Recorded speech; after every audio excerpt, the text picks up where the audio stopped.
നമ്മളിന്ന് ഉണ്ടാക്കാൻ പോകുന്നത് നല്ല ഈസി ആയിട്ടും വെറൈറ്റി ആയിട്ടുള്ള ഒരു ഇഫ്താർ സ്നാക്കാണ് കേട്ടോ. അപ്പോൾ അതിനായിട്ട് നമ്മളിതാ ഒരു ബൗളിലേക്ക് 2 സവാള കട്ട് ചെയ്ത് ചേർത്ത് കൊടുത്തിട്ടുണ്ട്. കൂടെ തന്നെ ഇഞ്ചി, വെളുത്തുള്ളി, പച്ചമുളക് കൂടെ ചതച്ച് ചേർത്തേ. പിന്നെ അതിലേക്ക് നമ്മളിതാ കുറച്ച് ഗരം മസാല, ഉപ്പ്, അതുപോലെ തന്നെ കായത്തിൻ്റെ പൊടിയില്ല, അപ്പോൾ അതും കൂടെ ചേർത്ത് കൊടുത്തിട്ടുണ്ട്. ഇനിയിപ്പോൾ നമ്മളിതിലേക്ക് 2 ടേബിൾ സ്പൂൺ കടലപ്പൊടി, അതുപോലെ തന്നെ 2 ടേബിൾ സ്പൂൺ മൈദപ്പൊടിയും ചേർത്ത് കൊടുത്തു. എന്നിട്ട് ഇതെല്ലാം കൂടി നമ്മൾ നന്നായിട്ടൊന്ന് കൈകൊണ്ട് ഞെരടി ഒന്ന് മിക്സ് ചെയ്ത് കൊടുക്കുന്നുണ്ട്. ഇങ്ങനെ നമ്മൾ നന്നായിട്ട് ഇങ്ങനെ ഞെരടി എടുക്കുമ്പോൾ തന്നെ ആ ഒരു ഉള്ളിൽ നിന്നൊക്കെ കുറച്ചൊന്നും ഇങ്ങനെ വെള്ളം വരില്ല. അപ്പോൾ അങ്ങനെയൊക്കെ നന്നായിട്ട് മിക്സ് ചെയ്തെടുക്കുക. എന്നിട്ട് മാത്രം നമ്മൾ 1-2 ടേബിൾ സ്പൂൺ വെള്ളം ഒഴിച്ചിട്ട് ഒന്ന് മിക്സ് ചെയ്തെടുക്കുകയാണ്. ഇതെല്ലാം കൂടി ഒന്ന് ജസ്റ്റ് സ്റ്റിക്കായി കിട്ടുന്ന അത്രയും മാത്രം വെള്ളം മതി കേട്ടോ. ഒരുപാട് നമ്മൾ വെള്ളം ഒഴിച്ചിട്ട് അത് ലൂസാക്കി എടുക്കരുത്. ഇതിലേക്ക് ഞാൻ കുറച്ച് മാത്രം മഞ്ഞൾപ്പൊടി, മുളക് പൊടിയും ചേർത്ത് കൊടുത്തിട്ടുണ്ട് കേട്ടോ. അപ്പോൾ നിങ്ങൾക്ക് പച്ചമുളക് വേണമെങ്കിൽ അതും ചേർത്ത് കൊടുക്കാം. എന്നിട്ട് നമ്മളിതെല്ലാം കൂടെ നന്നായിട്ട് മിക്സ് ചെയ്ത് കൊടുക്കുകയാണ്. കൂടെ തന്നെ കുറച്ച് കറിവേപ്പിലയും മല്ലിയിലയും കൂടെ ചേർത്ത് കൊടുത്തിട്ടുണ്ടായിരുന്നു. അപ്പോൾ അത് ഞാൻ കാണിക്കാൻ വിട്ടുപോയതായിരുന്നേ.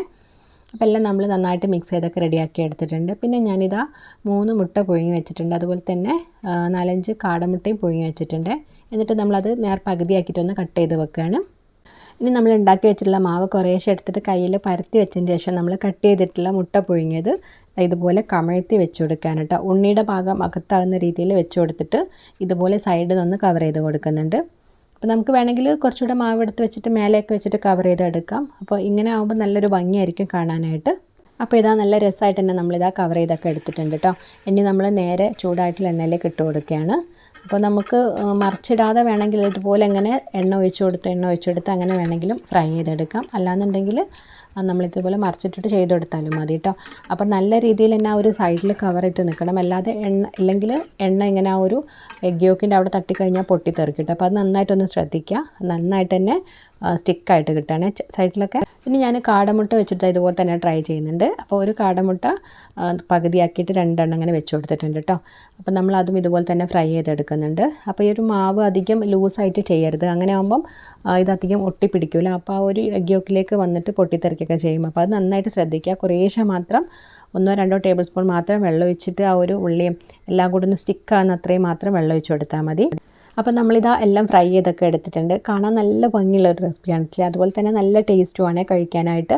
ഉള്ളിവടയുടെ ഒരു പ്രത്യേക ഒരു ടേസ്റ്റും അതുപോലെ തന്നെ അതിൽ മുട്ടയൊക്കെ വെച്ചപ്പോൾ കാണാനും നല്ല ഭംഗിയാണ്. നമുക്ക് ഗസ്റ്റൊക്കെ വരുന്ന സമയത്ത് അവരെ ഞെട്ടിക്കാനും അതുപോലെ തന്നെ നമുക്ക് ഈവനിങ് ഇഫ്താറിനൊക്കെ ഉണ്ടാക്കിയെടുക്കാനൊക്കെ പറ്റുന്ന നല്ലൊരു റെസിപ്പിയാണ്.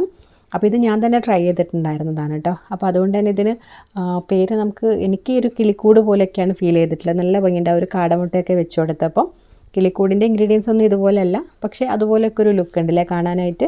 അപ്പോൾ ഇതിന് വേറെ എന്താ ഒരു സ്നാക്കിന് പേരെന്നുള്ളതൊന്നും നിങ്ങൾ കമൻറ്റ് ചെയ്യണേ. അതുപോലെ വീഡിയോ ഇഷ്ടമാണെങ്കിൽ ചാനൽ സപ്പോർട്ട് ചെയ്യണം.